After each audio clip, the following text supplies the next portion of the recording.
The strange thing is that the bike has already started to shift. I'm not touching the control. It's dropping the ratio harder and harder.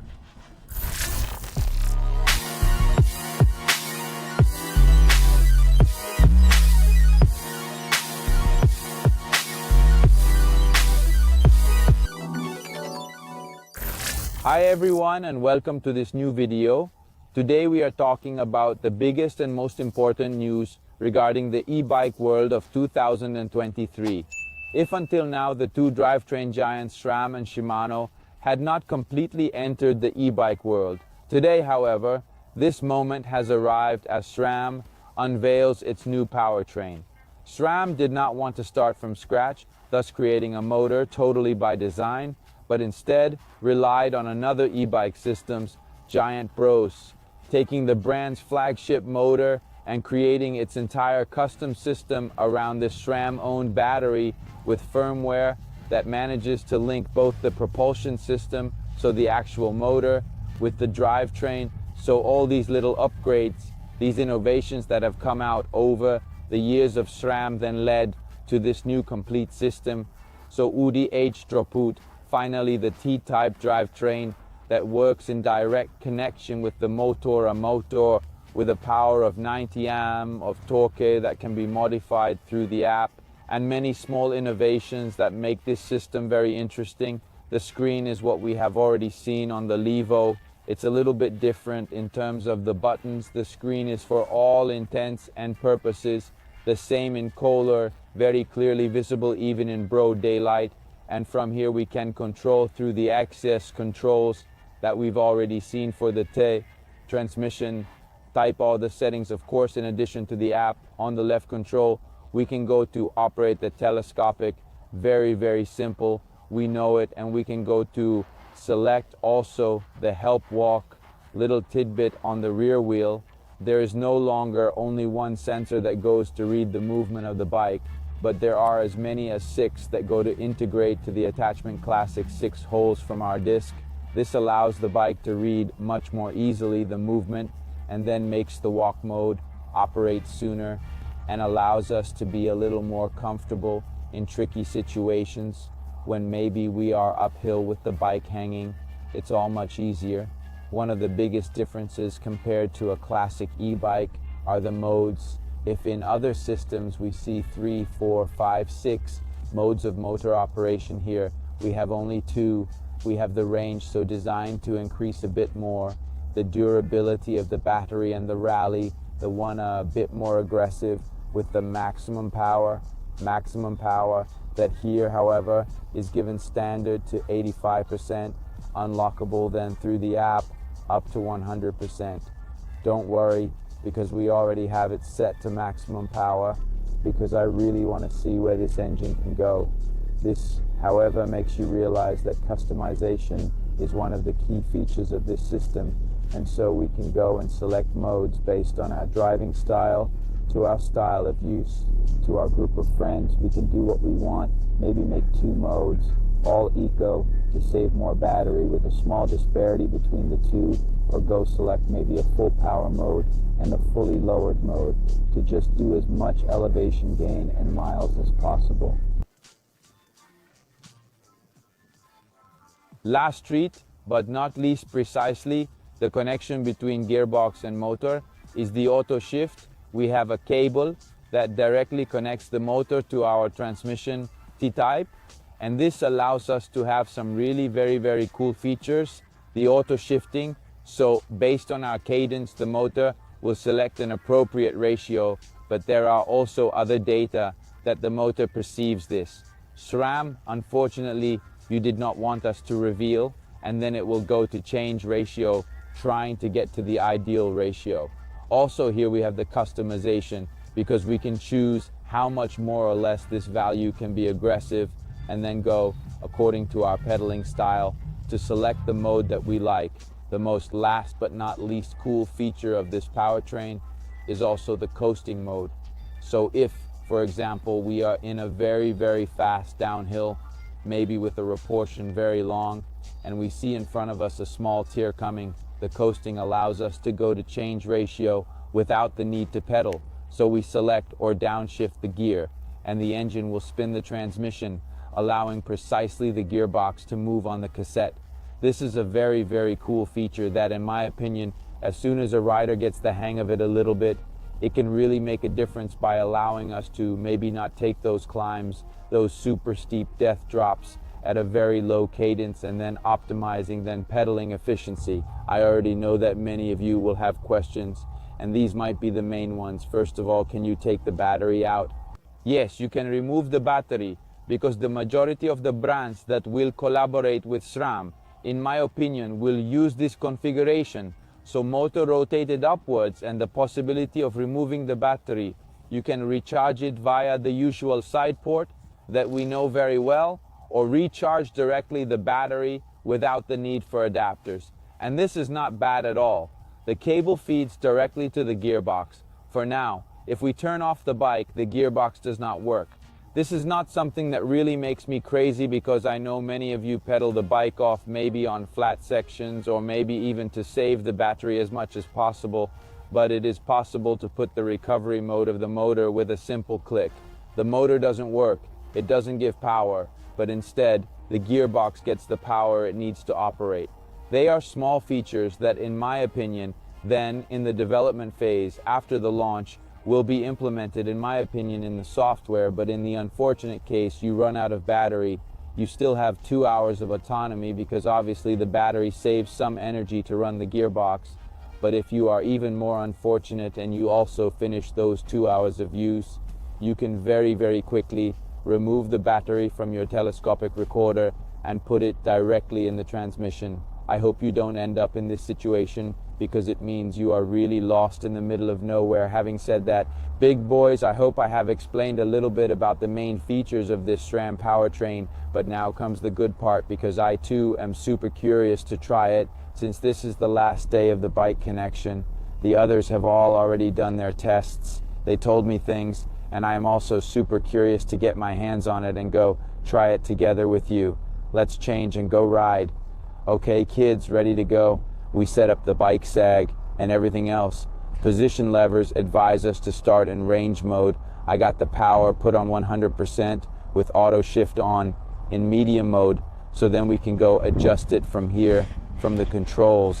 In short, manage this function a little better. Then we'll see if it will work. So both auto shift and coasting are on. Let's go do some loop and bike. The strange thing is the bike has already started to shift. You can see I'm touching the control, and now it's going down the ratio, getting harder and harder, this thing here. Now I'm pedaling pretty low in cadence, but the bike has already climbed. This has a, let's say, intermediate gradient as a climb. Actually, if I increase the pace, it holds that ratio. But if I slow down, the bike climbs and goes more and more agile, while if I increase the pace, it does. Let's say it tends to keep you so much on that pedaling regime. They say that for technical climbs, it's better to put it in +2. So we hold down the button below, we go to 2, we leave the controls alone for a second, and you go. This setting obviously is more aggressive because it tends to change the ratio more quickly. Obviously, we can always go into override. So if the ratio that the AI has chosen we don't like, we can still choose. We haven't practically changed ratio. We try to get advice, advise us. Let the auto shifting guide us, though it hasn't changed. We are on the more agile, and the bike goes up. I would give a couple of small changes here to throw down a little bit the ratio make speed. We go back up the steep, and in fact it's already downshifted. This is pretty fast as a reaction. Okay, I had some doubts and he was able to solve it for me super fast. What I thought was that the system changing setting also changes the speed of use, actually the speed of interaction it has with the rider. So the shifting doesn't change. It's always the same. What it does to the more or less is the cadence. So if we go on the plus, we will have more agility. And if we go on the minus, instead we will have less agility. So the engine will push more and we will make less effort. In fact, he tells me that he always pulls in mid and switches between plus and -1. So we now switch from the +2 that he recommended to the -1, so we feel the difference. Well, and actually, as you see from my legs, the difference is very, very noticeable. You pedal definitely harder and the engine works much more. I don't know if, as he says, maybe the mid setting at the end is the most usable one. Now he is downshifting, but anyway, at the cadence level, they are always there. Let's try to throw it in mid. In fact, now we go up a little bit of speed. He hasn't changed yet. Now he has changed. Yeah, I think mid for transfer climbs might be my favorite setting for now. A strange thing also that this system does is the fact that you only have one control on the left. So total cleanup on the handlebars, so much stuff, beautiful. And you only have two buttons because one is the telescopic and the other is the mode selection. Seeing there's only two modes at the end. You also have to get a little bit used to it because you're always used to having to go up and down. Now I'm in rally mode, so the most powerful one, the bike comes standard with 85% power, and then you have to unlock it up to 100 with the app, where you can also select various settings. You can make changes to the buttons, completely customizable, and then play around a little bit and sew the bike on you cool here, eh? It's like here and now the motor has thrown on a harder ratio that I didn't really want. This is kind of the back of the good coin. Last little tweak now. For this final stretch, I put more one from the medium we were, because to me it's done the little game of throwing down the ratio a couple of times again. So on the medium, in my opinion, we're more than aligned. I like to climb nice and slow, take advantage of the grip of the tire without having to go up on the throttle, a little bit more trialistic. I have more one, top at the cadence I prefer. But in my opinion, each person will then find their ideal setting. And one thing that of course I ignored and took for granted is that if you don't have the T-type, that is without the T-type and its technology that allows us to shift under total effort. This little game could not work. Zero, we see now, there on the real steep.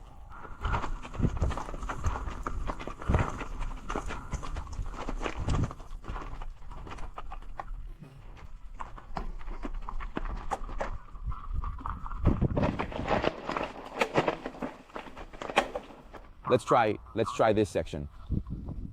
Now it is working so much, the shifter as always right hand free. Actually, I didn't use the shifter anymore. Where am I going? Let's try the trick. No, I guess here the only one was to go up there and go here. Let's also see how the start. My idea is to go up to the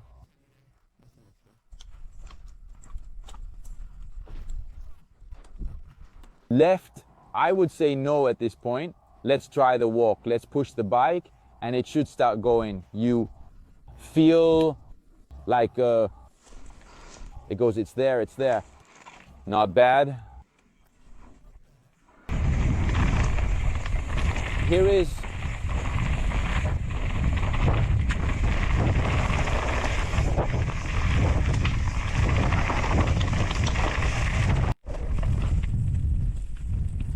another thing that I didn't notice is the coasting, which we absolutely didn't feel before, but it actually worked because when I got down, the bike was on the very, very hard ratio. So it worked when the bike is in motion. Change setting, change ratio to be always ready for action.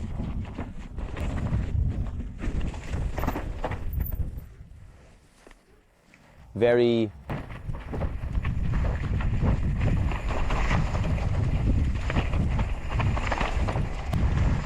cool.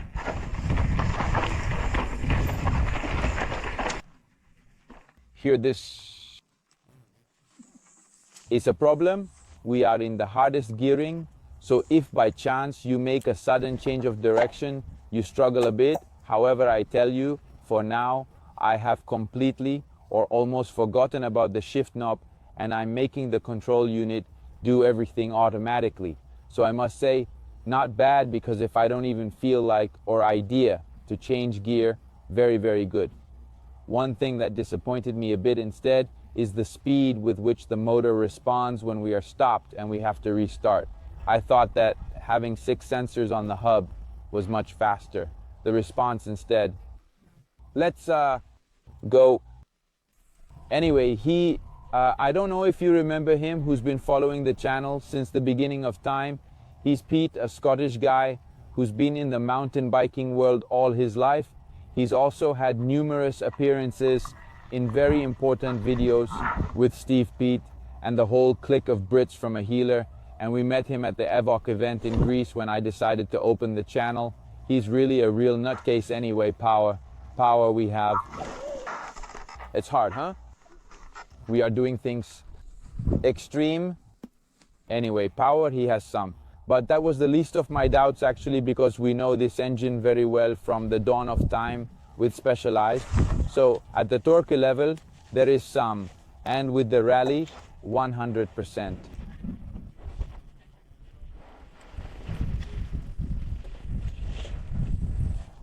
I'd say we have interesting this thing basically. Now, did you hear?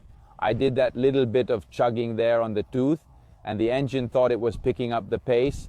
It threw the ratio down, and as soon as it got off the hill, it threw the ratio back again in agility. Maybe this not well for the transmission. Now let's try to get someone to run us down.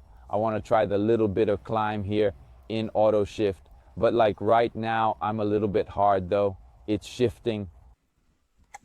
And it seems to be working. No, a little bit harder than the other day. Now I turned off auto shift to try this section because shifting on my own didn't make me so crazy.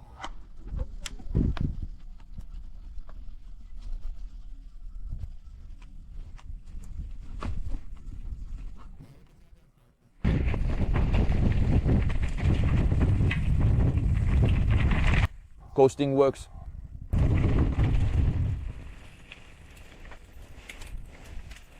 In these cases, the automatic top. In fact, now it shifts gears. Look, on its own without pedaling. Very strange, this thing. Watch out! Moment bullshit uphill.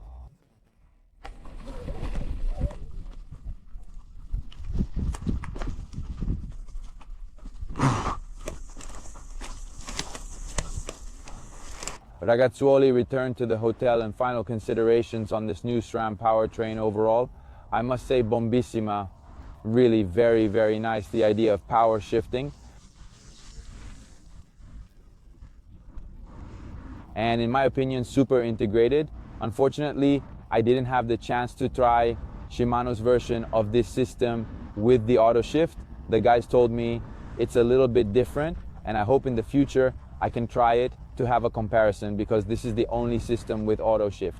I tried so far, so I only have this as a reference, but as it is, I have to say that SRAM has done a great job. This is a pre-production with a pre-launch firmware, so maybe already at the release when you see this video, it will be different, it will be optimized better, and it will work even better than what works now. For sure, the motor is a bomb. The Brose, we have seen that it has a scary torque. I have climbed from very, very technical and difficult Visidi stretches with an incredible ease, and it is definitely not due to my technique, but the engine really has an absurd torque. But especially when in the pull phase and we don't have to start from zero, it has a sensitivity in providing this torque, in my opinion, really remarkable. I like it so much, super quiet, the fact that there are internal belts as opposed to a cascade of gears like other motors, so it increases the quietness. And the fact that you can rotate it like that and move the battery much lower has definitely helped in the general rendering of the bike, for the bike will come. A dedicated video is not out yet. I cannot tell you about it in a moment. I will record the conclusions regarding the bike for the video that will come out then later, so you will see it there. So, optimization of the system, in my opinion, already very good. There are some critical issues because, as you have seen, for example, when we take a small ramp, and we try to pedal as fast as possible to get speed, the gearbox will try to take you to the hardest ratio even if you don't need it.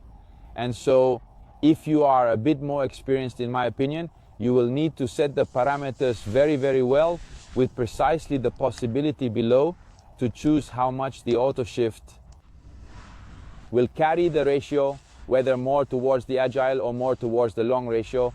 So you have to find a little bit of fiddling. And also, based on the situation, try to figure out how you want to set it. For example, in the more technical parts, I tried to keep a +1 ratio, so a little bit more agile than the intermediate part. while in the parts maybe a little bit more relaxed in the bike park, where I still wanted to have a not too agile ratio, but still have the leg turning coming out of the turns, or in the relaunches, or even usually in the transfers in the bike park. I kept a -1, so a little bit harder than the intermediate part. It's a little bit complicated, but in my opinion, this allows a lot of people to be able to take advantage of the e-bikes, and especially use the e-bikes in the right way, with the right cadence, getting used to using the right ratio and avoiding unpleasantness. I saw several scenes even today of people who did not have auto shift active, arrived on very steep uphill sections, very long ratio, and planted there with the auto shift. Instead, we know that in 90% of cases, we take the climb, the ratio scale, especially with the TI type. That can change indeed. It changes almost better under effort. We find ourselves with the right ratio, and we manage to overcome the obstacle. And this, in my opinion, is fundamental, especially also less dangerous than being on a steep climb, planting, maybe fall backwards, hurting even. Also, for the screen part, I have to say that I practically never looked at the screen except to see if I had auto shift on or not, and the battery percentage. But I looked at it really little. The disrivelo, we didn't do much of it, but I still have 60% battery. It would be nice to have the bike to do a test and see how much disrival we can do with this battery. The gearbox, in my opinion, consumes really very little, so don't get too mental about the transmission consumption, because in my opinion, it doesn't affect the battery consumption. That much so, you're not gonna lose meters and meters of disrival. The controls, this is a bit of a personal topic to me. I really like them both as a shape and as a use, because they allow you to keep your hands very close to the handlebars without having to struggle. And in my opinion, they are very cool because they are also interchangeable and fully customizable. I really like the configuration they used. That is to say, who don't like them and prefers the old style controls. This is a bit of a personal note. Let me know what you guys think as well. If we can, we will also do more in depth on this system, because in my opinion it is worth doing, and in my opinion in the future we will also have the opportunity on other bikes to see this system. For a lot of people it could really be the ideal solution. Today, for a good part of the ride, I absolutely never moved my thumb to change gears, but the bike did it all, and this, I must say, is a nice step forward.